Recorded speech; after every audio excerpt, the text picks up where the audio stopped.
GeM TV நேயர்களுக்கு அன்பு வணக்கங்களை கூறிக்கொண்டு வழக்கம்போல் விநாயகப் பெருமானை வணங்கி இன்றைய 12 ராசிகளுக்கான பலன்கள்.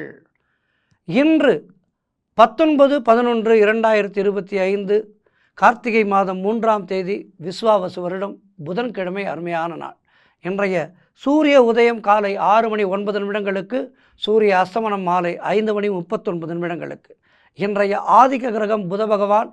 நாம் வழிபட வேண்டிய தெய்வம் பெருமாள் வழிபாடு செய்ய வேண்டும். மேலும் இன்றைய நாள் சர்வ அமாவாசை.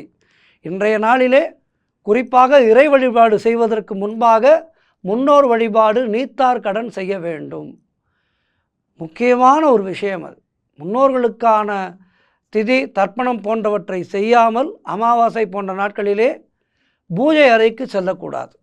முதலிலே அமாவாசை அன்று முன்னோர்களுக்கான நம்முடைய வழிபாடுகளை செய்ய வேண்டும். இன்றைய நாளிலே முன்னோர் வழிபாடு முதலிலே செய்துவிட்டு அதன் பிறகு பூஜை அறையிலே நம்முடைய நித்திய வழிபாடுகளை செய்யலாம். நல்ல நேரம் காலை 9:15 மணி முதல் 10:15 மணி வரை, மாலை 4:45 மணி முதல் 5:45 மணி வரை. இன்றைய ராகு காலம் மதியம் 12 மணி முதல் 1:30 மணி வரை, யமகண்டம் காலை 7:30 மணி முதல் 9 மணி வரை, குளிகை நேரம் காலை 10:30 மணி முதல் 12 மணி வரை. இன்றைய சுபகோரை புதன் கோரை நேரம் காலை 6 மணி முதல் 7 மணி வரை. இந்த நேரத்திலே என்ன செய்யலாம்? கல்வி, கலை, எழுத்து தொடர்பான வேலைகளை தொடங்கலாம். நீங்கள் ஏதேனும் புதிதாக கற்றுக்கொள்ள வேண்டும் என்றால் இந்த நேரத்திலே அதற்கான முதல் வகுப்பிற்கு செல்லலாம். அப்போது உங்களுடைய கலையானது விருத்தியாகும். நீங்கள் எதை பயில வேண்டும் என்று நினைக்கின்றீர்களோ அது உங்களுக்கு விரைவாக சித்தியாகும். புது கணக்கு தொடங்கலாம். ஏதேனும் வழக்குகள் நடந்து கொண்டிருந்தால் அது சம்பந்தமாக வழக்கறிஞரை தொடர்பு கொள்ளலாம். இதையெல்லாம் செய்வதற்கு நல்ல நேரம் இந்த நேரம். பயன்படுத்தி கொள்ளுங்கள். கவனமாக இருக்க வேண்டிய ஹோரை. சிறப்பான ஹோரை என்று ஒன்று இருந்தால் கவனமாக இருக்க வேண்டிய ஹோரை ஒன்று இருக்கும் அல்லவா? கவனமாக இருக்க வேண்டிய ஹோரை செவ்வாய் ஹோரை. காலை 10 மணி முதல் 11 மணி வரை.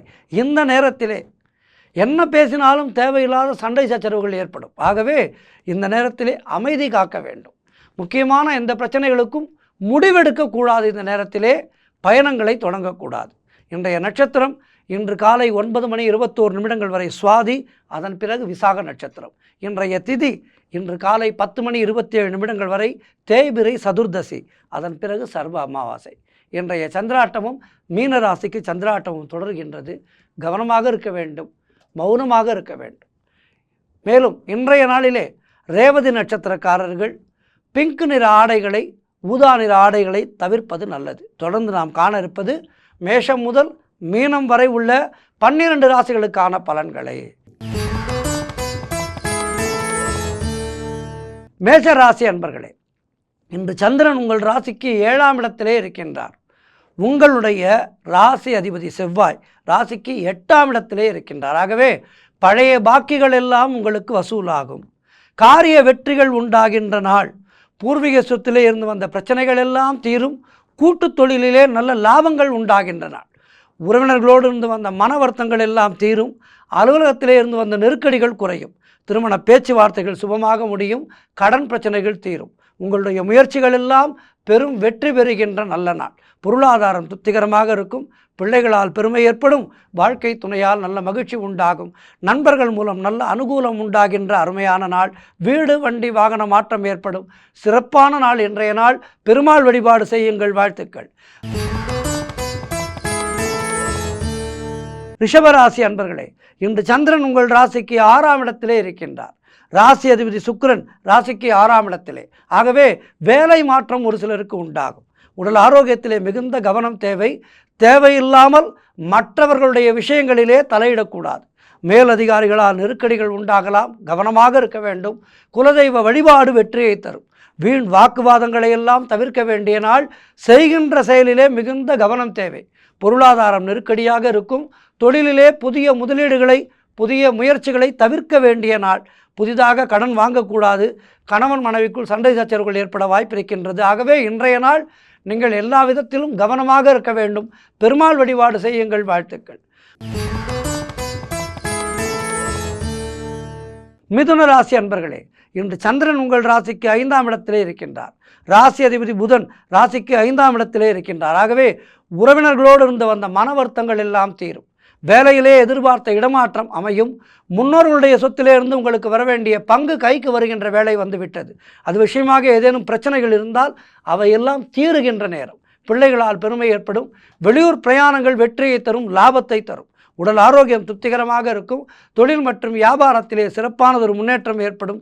குழந்தை பாக்கியம் ஏற்படுகின்ற அருமையான நாள். காரிய தடைகளெல்லாம் விலகி எடுக்கின்ற முயற்சிகளிலே வெற்றிகள் தேடி வருகின்ற நாள். மனம் உற்சாகமாக காணப்படும் நல்ல நாள். பணவரவு அதிகரிக்கும். மொத்தத்தில் அற்புதமான நாளாக இன்றைய நாள் இருக்கின்றது. பெருமாள் வழிபாடு செய்யுங்கள். வாழ்த்துக்கள். கடகராசி அன்பர்களே, இன்று சந்திரன் உங்கள் ராசிக்கு 4ஆம் இடத்திலே இருக்கின்றார். ஆகவே நினைத்ததெல்லாம் நல்லபடியாக நடக்கக்கூடிய அருமையான நேரமாக இருக்கின்றது. உத்தியோகத்திலே சம்பள உயர்வு, பதவி உயர்வு போன்றவை கிடைக்கும். இடமாற்றம் ஒரு சிலருக்கு ஏற்படும். நண்பர்கள் உறவினர்களால் நல்ல ஆதாயங்கள் உண்டு. தாய்வழி சொத்துக்கள் கைக்கு வரும். உங்களுடைய முயற்சிகள் எல்லாம் பெரும் வெற்றி பெறுகின்ற நல்ல நாள். குலதெய்வ வழிபாடு அனுகூலத்தை தரும். முன்னோர்களுடைய ஆசீர்வாதம் பரிபூர்ணமாக கிடைக்கும். தொழிலிலே நல்ல வளர்ச்சி உண்டாகும். கணவன் மனைவிடையே நல்லதொரு ஒற்றுமை ஏற்படும். வீடு வண்டி வாகன மாற்றம் ஏற்படும். பணப்பற்றாக்குறை தீரும். குழந்தைகளால் மகிழ்ச்சி உண்டாகும். சுபகாரியங்கள் நடைபெறுகின்ற அருமையான நாள், அற்புதமான நாள், ஏற்றம் மிகுந்த நாள். பெருமாள் வழிபாடு செய்யுங்கள். வாழ்த்துக்கள். சிம்ம ராசி அன்பர்களே, இன்று சந்திரன் உங்கள் ராசிக்கு 3ஆம் இடத்திலே இருக்கின்றார். உங்களுடைய ராசி அதிபதி சூரியன் ராசிக்கு 4ஆம் இடத்திலே இருக்கின்றார். ஆகவே தொழில் மற்றும் வியாபாரத்திலே சிறப்பானதொரு வளர்ச்சி ஏற்படும். உங்களுடைய முயற்சிகள் எல்லாம் கைகூடும். வேலை தேடிக்கொண்டிருப்பவர்களுக்கு நல்ல வேலை கிடைக்கும். நீண்ட நாட்களாக எதிர்பார்த்த விஷயம் ஒன்று இன்றைய நாளிலே நல்லபடியாக முடியும். கடன் பிரச்சனைகள் முடிவுக்கு வரும். கணவன் மனைவிக்குள் இருந்து வந்த பிரச்சனைகள் எல்லாம் சரியாகும். பொருள் வரவும் தனலாபமும் அதிகரிக்கின்ற நல்ல நாள். திடீர் அதிர்ஷ்டங்கள் சிலருக்கு தேடி வரும். தந்தை உறவு வழியிலே நல்ல அனுகூலங்கள் உண்டாகும். திருமணம் போன்ற சுபகாரிய பேச்சுவார்த்தைகள் இனிதே முடியும். உடல் ஆரோக்கியத்திலே நல்ல முன்னேற்றம் ஏற்படும். நண்பர்கள் மூலம் எதிர்பார்த்த உதவிகள் கிடைக்கும். வேலையிலே இருந்து வந்த பிரச்சனைகள் எல்லாம் சரியாகின்ற அருமையான நாள் இன்றைய நாள். இன்றைய நாளிலே பெருமாள் வழிபாடு செய்து மேலும் நற்பலன்களை பெறுங்கள். வாழ்த்துக்கள். கன்னிராசி அன்பர்களே, இன்று சந்திரன் உங்கள் ராசிக்கு 2ஆம் இடத்திலே இருக்கின்றார். ராசி அதிபதி புதன் ராசிக்கு 2ஆம் இடத்திலே இருக்கின்றார். ஆகவே பொருளாதாரம் திருப்திகரமாக இருக்கும். திருமணம் போன்ற சுபகாரிய பேச்சுவார்த்தைகள் இனிதே முடிகின்ற நல்ல நாள். உறவினர்களோடு இருந்து வந்த மன வருத்தங்கள் எல்லாம் தீரும். தொழில் மற்றும் வியாபாரத்திலே சிறப்பானதொரு முன்னேற்றம் ஏற்படும். அலுவலகத்திலே இருந்து வந்த நெருக்கடிகள் குறையும். வேலை தேடிக்கொண்டிருப்பவர்களுக்கு நல்ல வேலை கிடைக்கும். பிள்ளைகளால் பெருமை ஏற்படும். வாழ்க்கை துணையால் நல்ல மகிழ்ச்சி உண்டாகும். பழைய பாக்கிகள் வசூலாகின்ற நல்ல நாள். காரிய வெற்றிகள் உண்டாகும். குலதெய்வ வழிபாடு வெற்றியை தரும். மனம் சந்தோஷமாக இருக்கும். கூட்டுத் தொழிலிலே நல்ல லாபங்கள் வரக்கூடிய அருமையான நாள். எதிர்பார்த்த பணியிட மாற்றம் கிடைக்கும். பெருமாள் வழிபாடு செய்யுங்கள். வாழ்த்துக்கள். துலாம் ராசி அன்பர்களே, இன்று சந்திரன் உங்கள் ராசியிலேயே இருக்கின்றார். ராசி அதிபதி சுக்கிரன் ராசியிலேயே இருக்கின்றார். ஆகவே உடல் ஆரோக்கியம் திருப்திகரமாக இருக்கும். மனம் சந்தோஷமாக இருக்கும். அலுவலகத்திலே புதிய பொறுப்புகள் வேலை பளுவை ஏற்படுத்தும். வெளியூர் பிரயாணங்கள் வெற்றியை தரும். பணவரவு அதிகரிக்கும். பொருளாதாரம் திருப்திகரமாக இருக்கும். தொட்டதெல்லாம் பொன்னாக கூடிய அற்புதமான நாள். கடன் பிரச்சனைகள் தீரும். வேலை தேடிக்கொண்டிருப்பவர்களுக்கு நல்ல வேலை கிடைக்கும். நண்பர்கள் மூலம் உறவினர்கள் மூலம் நல்ல அனுகூலங்கள் உண்டாகும். மனம் மொத்தத்தில் உற்சாகமாக காணப்படக்கூடிய, தெளிவாக காணப்படக்கூடிய நல்ல நாள். நீண்ட நாட்களாக குழந்தை பாக்கியத்திற்காக காத்திருக்கின்ற தம்பதிகளுக்கு சந்தான பிராப்தி உண்டாகும். தொழில் மற்றும் வியாபாரத்திலே சிறப்பானதொரு முன்னேற்றம் உண்டாகும். காரிய தடைகள் எல்லாம் விலகி எடுக்கின்ற முயற்சிகளிலே வெற்றிகள் தேடி வருகின்ற நல்ல நாள். பெருமாள் வழிபாடு செய்யுங்கள். வாழ்த்துக்கள். விருச்சிக ராசி அன்பர்களே, இன்று சந்திரன் உங்கள் ராசிக்கு 12ஆம் இடத்திலே இருக்கின்றார். ராசி அதிபதி செவ்வாய் ராசியிலேயே இருக்கின்றார். ஆகவே வெளிநாடு செல்கின்ற யோகம் உண்டாகும். தொழில் சம்பந்தமான புதிய கடன் எதுவும் இன்றைய நாளிலே வாங்கக்கூடாது. தேவையில்லாமல் மற்றவர்களுடைய விஷயங்களிலே தலையிடக்கூடாது. குலதெய்வ வழிபாடு வெற்றியை தரும். வீண் வாக்குவாதங்களை எல்லாம் தவிர்க்க வேண்டிய நாள். வீண் விரயங்கள் ஒரு சிலருக்கு உண்டாகலாம். மேலதிகாரிகளால் நெருக்கடிகள் உண்டாகும். பொருளாதாரம் நெருக்கடியாக இருக்கின்றது. ஆகவே எல்லா விதத்திலும் இன்றைய நாளிலே நீங்கள் மிக மிக கவனமாக இருக்க வேண்டும். பெருமாள் வழிபாடு செய்யுங்கள். வாழ்த்துக்கள். தனுசு ராசி அன்பர்களே, இன்று சந்திரன் உங்கள் ராசிக்கு 11ஆம் இடத்திலே இருக்கின்றார்.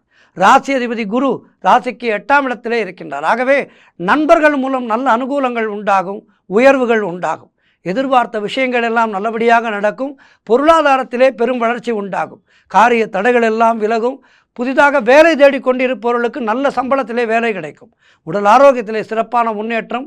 வீடு வண்டி வாகன வகையிலே நல்ல மாற்றங்கள் உண்டாகும். குழந்தைகளால் பெருமை ஏற்படும்.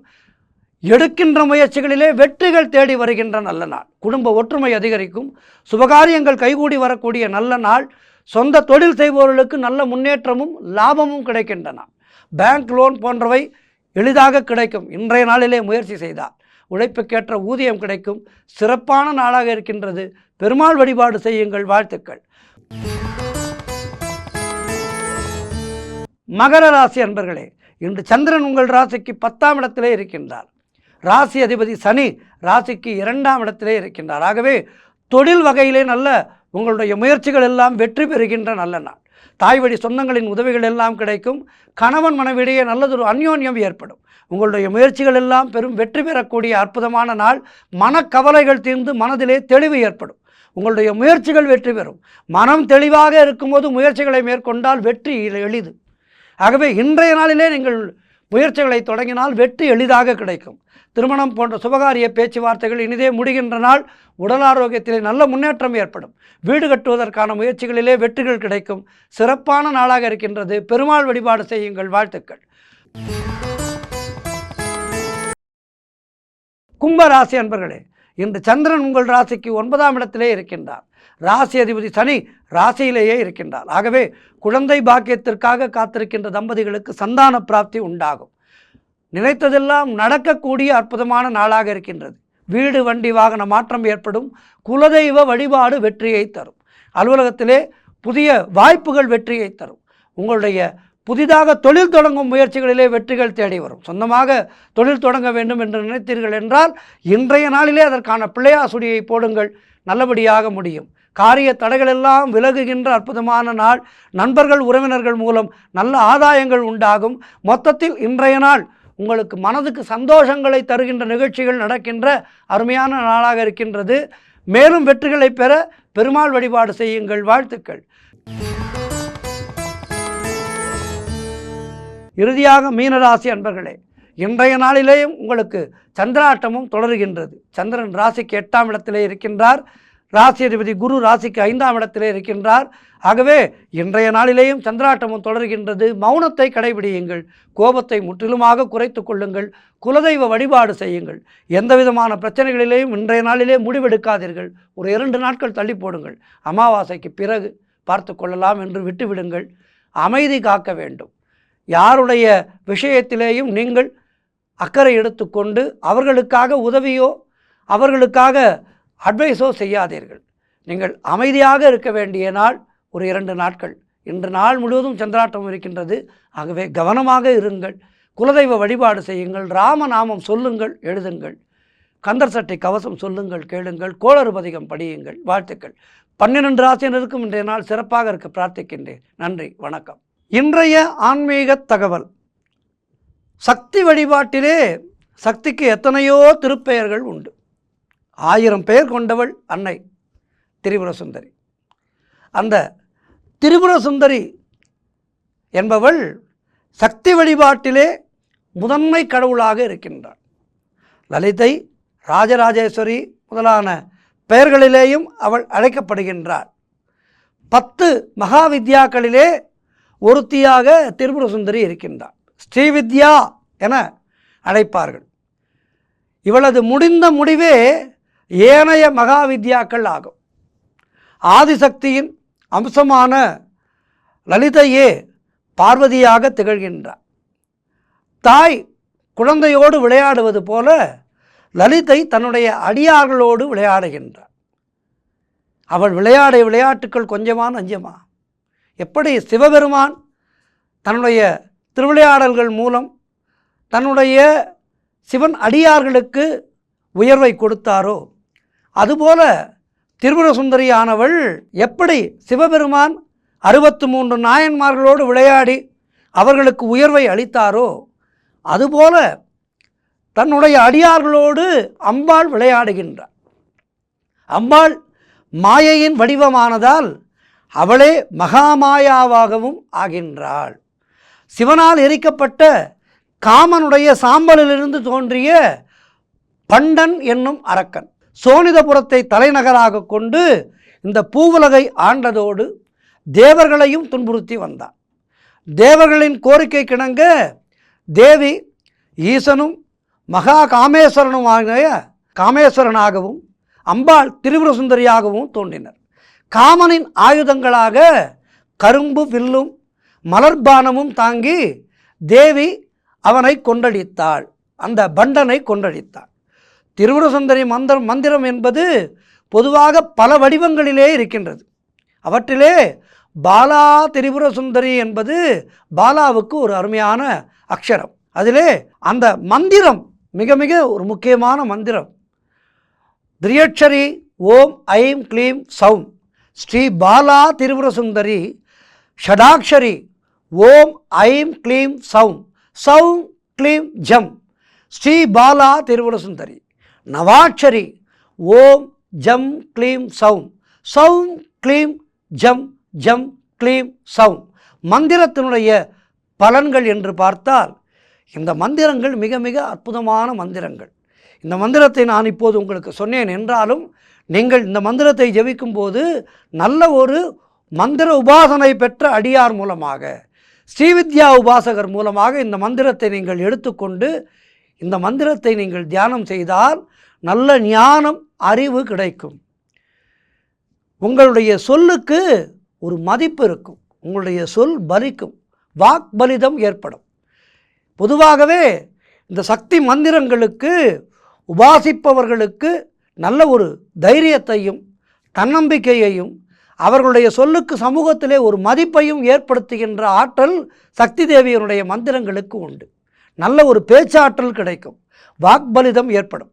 நீங்கள் ஒன்றும் வேண்டாம், நீங்கள் ஒரு பள்ளியிலே ஆசிரியராக இருக்கின்றீர்கள் என்று வைத்துக்கொள்வோம். இந்த மந்திரத்தை நீங்கள் நல்ல ஒரு ஸ்ரீவித்யா உபாசகரிடம் மந்திர தீட்சை பெற்று, மந்திர தீட்சை பெறுகின்றது என்பது என்னவோ சன்னியாசியாக போவதல்ல, குடும்ப வாழ்க்கை என்பது வேறு. ஆகவே நீங்கள் அதையும் இதையும் போட்டு குழப்பிக்கொள்ளாதீர்கள்.